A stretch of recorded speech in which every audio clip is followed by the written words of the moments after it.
Welcome back to A Minute with Chelsea. I have a living room again. I have living room furniture. It's not in the right spot because now it's time to install the tile. So Chris, who works with my contractor, came over and he made like a cocoon around the fireplace.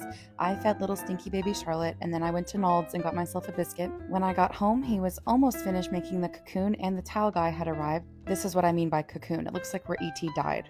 Wait, did E.T. die? I think he lived. Whatever, I hated that little fuck, so I don't care if he lived or died.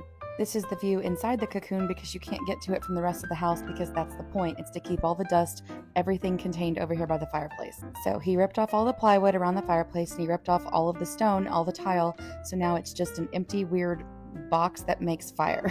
I'm really excited to have new tile because the old tile I thought was very ugly and it fell apart very easily because it was like shale or something. I made some microwave noodles and some Spam for lunch. I did not eat all that Spam, but I did make the rest of it and it was not very good and Charlotte didn't even like it either, so I don't know. Anyway, that tile sucked because Gabby, Hayden's dog, used to chew on it and eat it because she was stupid. That's the new tile, and then they actually came today and tore down the broken fence, so I'm getting a new fence today. And look, this room looks normal, almost. Not the bookshelf, it's full of crap. But everything else is normal, and Charlotte's little food station and her water bowl is now normal again, and she's very happy about it. I would love for my skin to be normal. I'm tired of this weird rash or hives or whatever the hell it is. I want it to go away.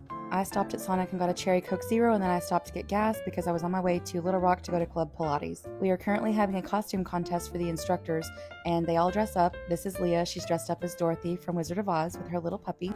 And at the end of the week, we all vote to see who we think was the best. I did some teacher training after I made my phone calls. I only have one lesson left in anatomy. Then Pierce brought their actual puppy up to see everybody.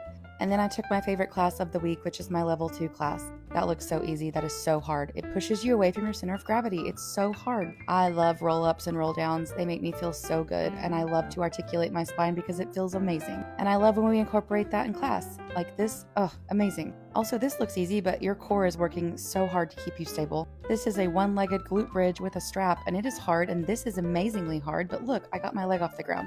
That is a huge step for me. We did some feet and straps, and then we did something new, and it's hilarious looking, but it's so fun. We're trying to balance on our sit bones so that we can do teaser, and it's so cool. I came home and Amber had made sloppy joes and I almost cried because it was so comforting. And then I said goodnight to little baby Charlotte, who's been sleeping in her own bed every night. I even made Amber come in there and say goodnight to her again because she'd already been in there once and I was like, go say it again. And then I watched Bob's Burgers and I went to sleep.